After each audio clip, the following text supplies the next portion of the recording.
ছাত্র জনতাকে বাদ দিয়ে তাদেরকে ওভারলুক করে ইতিহাসে হিরো হতে চায় প্রফেসর ইউনূস আসিফ নজরুল গং। আসসালামু আলাইকুম ভাই ব্রাদার, কি খবর সবার? ভাই রে ভাই, শেষ পর্যন্ত এটা কি হয়ে গেল? এটাও কি আমাদেরকে দেখতে হলো? দর্শক, ডক্টর মোহাম্মদ ইউনূস এবং এনসিবির ভিতরে কঠিন দ্বন্দ্ব লেগে গেল ভাই। তো কী নিয়ে দ্বন্দ্ব লাগছে আমাদের কাছে এই বিষয়ে একটি ভিডিও আছে। তো চলুন আমরা আগে সেই ভিডিওটি দেখে আসি। আসলে এনসিপি এবং ডক্টর মোহাম্মদ ইউনূস, এদের তো দ্বন্দ্ব লাগার কথা না ভাই, কিন্তু কিসের জন্য লাগলো? চলুন ভিডিওটি দেখে আসি। ছাত্র জনতাকে বাদ দিয়ে তাদেরকে ওভারলুক করে ইতিহাসে হিরো হতে চায় প্রফেসর ইউনূস আসিফ নজরুল গং। কিন্তু ছাত্র জনতা টের পেয়েছে এটা হতে দেবে না। তারা ক্লিয়ার কাট অবস্থান নিয়েছে, কোনো ফাজলামি হতে দেবে না। দর্শক, 5 অগস্ট ভার্সেস 8 অগস্ট নাটক চলছে। 8 অগস্টকে অতি গুরুত্বপূর্ণ মর্যাদা নতুন বাংলাদেশ দিবস হিসাবে ঘোষণা করা হয়েছে, পালন করবে নাকি ইউনূস সরকার। ছাত্র জনতা বলছে, হাসনাত, শারজিস, ইনকিলাব মঞ্চ, শরীফ ওসমান হাদিয়ারা বলছে যে তোমার 8 অগস্ট একদম ভিতরে ঢুকাই দেব। 8 অগস্ট পালন, 8 অগস্টকে নতুন বাংলাদেশ দিবস, এগুলো বন্ধ করা না হলে আমরা ওই দিন জুলাই বেহাত দিবস পালন করব। ছাত্র জনতার সিদ্ধান্ত ফাইনাল, 8 অগস্ট কিচ্ছু না। ছাত্র জনতার সাথে যোগ দিয়েছে আমিরে জামাত, বাংলাদেশ জামাত ইসলামী আমির ডাক্তার শফিকুর রহমান। বোঝা যায় যে 8 অগস্ট এটা বাতিল করতে বাধ্য হবে। আমিরে জামাত বলেছেন যে 8 অগস্ট নয়, 5 অগস্টই হওয়া উচিত নতুন বাংলাদেশ দিবস। এখন আমি বিশ্বাস করি, যেহেতু আমিরে জামাত এই বিষয়ে মুখ খুলেছেন, ছাত্র জনতার সাথে যোগ দিয়েছেন ডাক্তার শফিকুর রহমান, সরকার এই 8 অগস্ট থেকে 5 অগস্টে ফিরে আসতে বাধ্য হবে, এটা আমি নিশ্চিত। কিন্তু 8 অগস্ট কেন ধার্য করেছিল এটার জবাবদিহি করতে হবে। 8 অগস্ট কোন চ্যাটের বাল? কি হয়েছে? হাসিনার চুপ্পুর হাতে শপথ নিয়েছে 8 অগস্ট।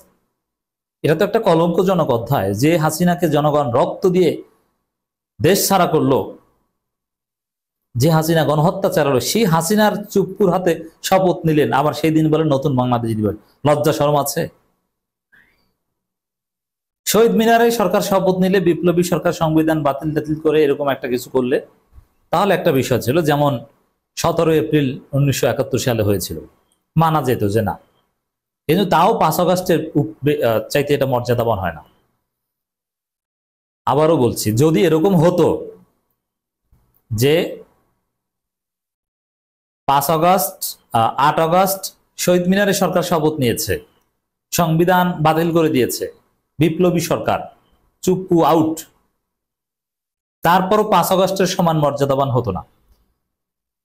কিন্তু হাসিনার সংবিধানের অধীনে শপথ নিয়ে, হাসিনার চুপ্পুর হাতে শপথ নিয়ে আপনি ওই দিন বলেন নতুন বাংলাদেশ দিবস। বাটপারি। 8 অগস্টকে আসিফ নজরুলের বাপের হত্যা দিবস, শ্রাদ্ধ দিবস। জনগণ এখন এইভাবে বলছে। কিসের 8 অগস্ট? এখন মনে করেন বিপ্লবীরা, যাদের কারণে বিপ্লব, যারা 5 অগস্ট ঘটিয়েছে, যাদের কারণে আজকে ইন্টারিম গভর্নমেন্ট, সে হাসনাত, শারজিস, শরীফ ওসমান হাদি এরা যদি বলে যে জুলাই বেহাত দিবস, এটা শারজিসও বলেছে, বরং ওই দিন কিন্তু জুলাই বেহাত দিবস,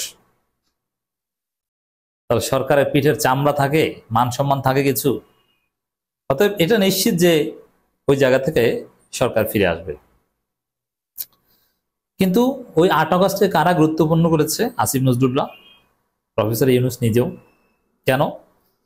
ইতিহাসে তারা হিরো হতে চায়, কারণ 8 অগস্ট বললেই তো আসিফ নজরুল, ইউনূস এরা।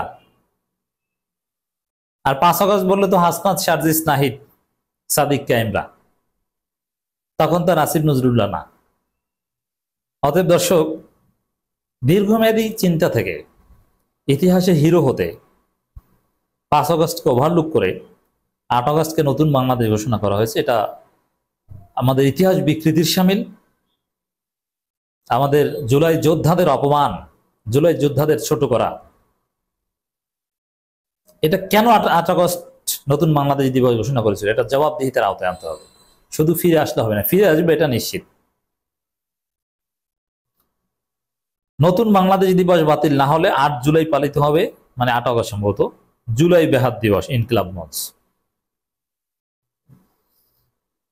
নতুন বাংলাদেশ দিবস বাতিল করা না হলে সেদিন জুলাই বেহাত দিবস পালন ও জুলাই সনদের দাবিতে 1 জুলাই লাল মার্চের ঘোষণা দিয়েছে ইনকিলাব মঞ্চ।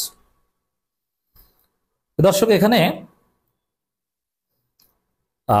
জুলাই বেহাত দিবস, তো কারা জুলাই বেহাত করেছে? এই ইউনূস আসিফ নজরুলরা, এটি তো আসবে এখানে। ইনকিলাব মঞ্চের বিপ্লবী ঘোষণার সাথে আমরা অলওয়েজ একমত।